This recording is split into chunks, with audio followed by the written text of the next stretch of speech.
Hi YouTube. So today I'm going to try and explain the difference between a low mass aero versus a higher mass aero and how that affects your accuracy and flight and aerodynamic drag downrange. So the first thing to take into consideration is your bow. A properly tuned bow is going to have a fixed amount of energy that it can produce pushing to the arrow, right? So what things can we change aside from the bow? The only thing that we can change is the arrow mass, right? So the bow is only producing a certain amount of energy. As soon as the arrow leaves the bow, all other factors come down to aerodynamics. And that is where it will affect what the momentum or even the kinetic energy of that arrow is going to produce upon impact at distance. And I think this is what we're not taking into consideration when we're talking about just producing as much speed as we possibly can. Now, speed is not a bad thing. And I think anybody could agree with that in the archery world. A lot of people focus on trying to get to the animal quick so that they can have less reaction time. People talk about deer or elk or whatever ducking an arrow. The problem is it doesn't matter how fast we are going. The animal is going to move, and we do have to take that into consideration whenever we are taking a shot. Getting a little bit more velocity out of an arrow is not going to help you when you need to get through the animal upon impact. The animal's going to move no matter what, and the little bit of loss in velocity is not going to make as much of a difference as what some people think. But let's go over this. So we have two different arrow setups here. We have, let's just say, a 400 grain arrow, around a 340 spine and a 100 grain tip. So this creates a 400 grain arrow all the way through. And we'll say this is not the exact arrow, but let's just say this is that same arrow, okay? There's many different factors that affect its aerodynamic flight. There is the spine. Whenever you shoot an arrow off of a bow, it's going to flex, right?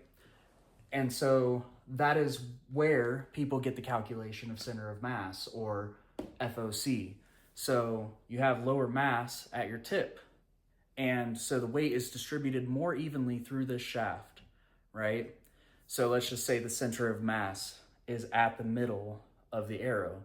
Well, this is where it's going to want to flex whenever you shoot the arrow. As it's going down range, it's doing this, correct? So the problem with that is that we have what's called drag. There's multiple different factors that affect drag. I have the equation right here. I'm not going to go over it. But you have many things like air density, the speed, which is velocity squared, which can act with or against you. You have the drag coefficient, and you have cross-section area.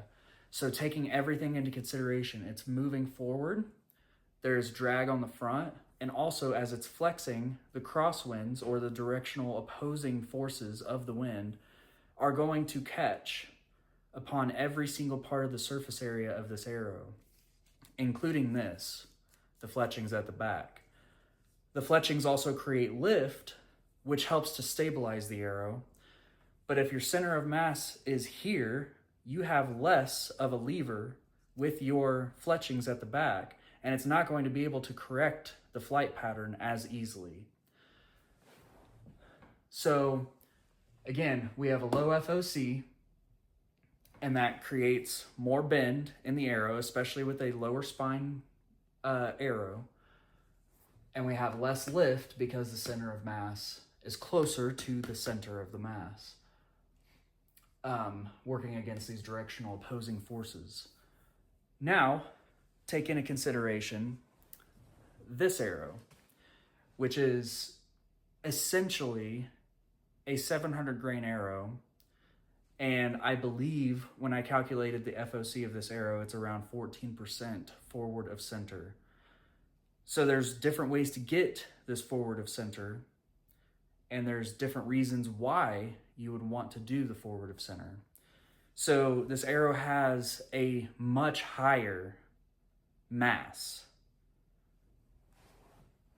We have kinetic energy equation of half mass times velocity squared. Again, velocity squared will work with you or against you. If you have a higher velocity, the directional forces are going to act against you in a worse way. So it's not a problem to specifically have higher speed. The problem is that we're dropping our mass to attain such speeds, but those are going to create much higher drag in the air. That's the problem. As soon as we hit the animal, if we have a 300 grain arrow, I'm sure that most people would say that it's not a good idea to shoot a 300 grain arrow at a deer. It's not going to have enough momentum to penetrate. And if it did, you're going to be a lucky fucking shot and everything's going to go hunky-dory. But the problem is if you hit any type of bone, if you hit even the rib bone with a 300 grain arrow, it doesn't matter. It's going to stop. It's going to dump its energy very quickly. Okay? So increasing mass, let's just give an example of 700 grains and a high FOC. I have a 100 grain insert and sleeve system up here. The insert goes down to about this far. It's pretty far. And I have a 200 grain broadhead on the front. This insert is going to help stiffen the arrow as well. There's the stiffness of the arrow, which is a 200 spine, which is pretty stiff already. And then you're stiffening the spine up more by putting a long insert inside of the tip of here. All of this mass is going to pull the forward of center more forward, and that will create a longer lever arm for the fletchings to be able to torque on. So all of these things create a better stabilized flying arrow. It's not flexing. It doesn't have as much of these directional opposing forces acting against it. So the mass, because we have increased the mass, again, our bow is outputting the same. If you have this 400 grain arrow and this 700 grain arrow, they're going to have different kinetic energy and momentum outputs depending on the mass of the arrow that you are shooting. The bow is fixed. It produces the same kinetic energy no matter what, okay? And that's why we manipulate the mass of the arrow. A lot of other issues that are taken into consideration are gravity, initial velocity, meaning when it comes off the bow, and then the release angle. I think this is another big one, because even with me getting into it, I've heard this idea that when, okay, so for example, you go and you have a shop tune your bow, right? And they set your rest to a certain distance off of your riser, right? Now, they can physically shoot your bow and they can paper tune your bow in a certain way. So they can say, okay, well, I'm shooting this bow and I'm getting a bullet hole through paper, and cool. Now I'm going to give it to the customer and say, okay, it's tuned up. Here you go. You're ready to hunt. The problem is that the human factor does not account for your shooting style, your torque on the bow, and you may not shoot a bullet hole with the same thing that they tuned up. So the thing is that you need to tune your arrows to your tuned bow, okay? A lot of people like to do the broadhead tuning. I made a little short about this, but they try to have their broadheads hit in the same area where their field points are going to hit. Let's just assume that these are the same arrows, but I have a field tip that is the same weight as this broadhead, right? 200 grain on the tip of this, whatever. It does not matter what broadhead you are shooting. The drag as it's going through the air is going to be, and the lift is going to affect this arrow flight with this broadhead differently than the same weight field point, and it is not, no matter what you do, downrange, it is not going to hit the same spot.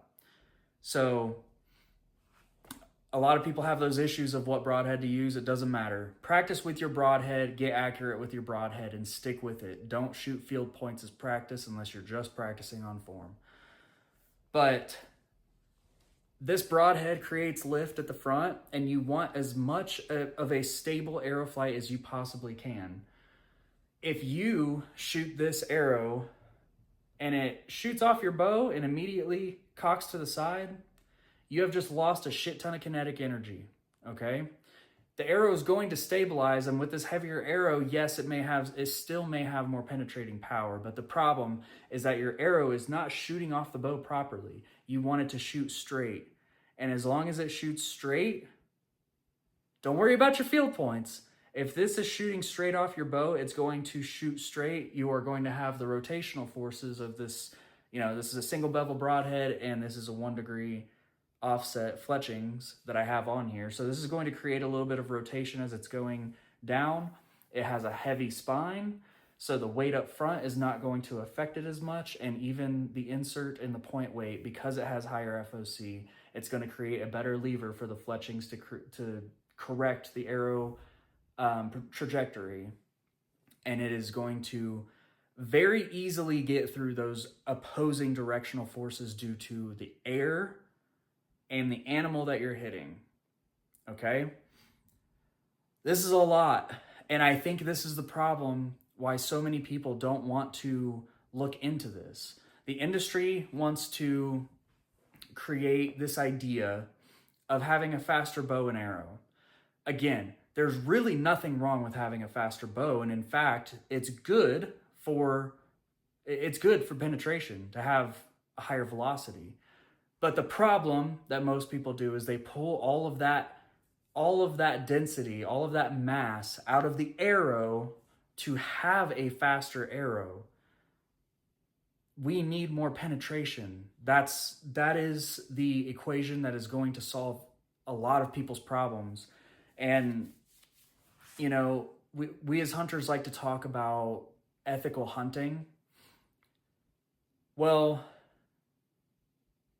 if we take into consideration shooting into the shoulder of a deer, most people would say that it's impossible to shoot through the shoulder of the deer. That's not true at all.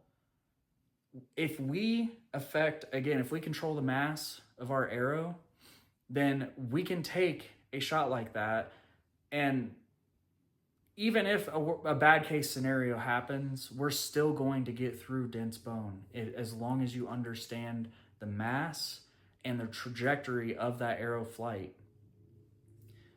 If we take the time to understand our bow setup, which a lot of people it's kind of like cars. Most people don't understand how to work on their cars. So they spend money and hand their car off to somebody else. That other person knows what they're doing, and they can see the problems and everything else.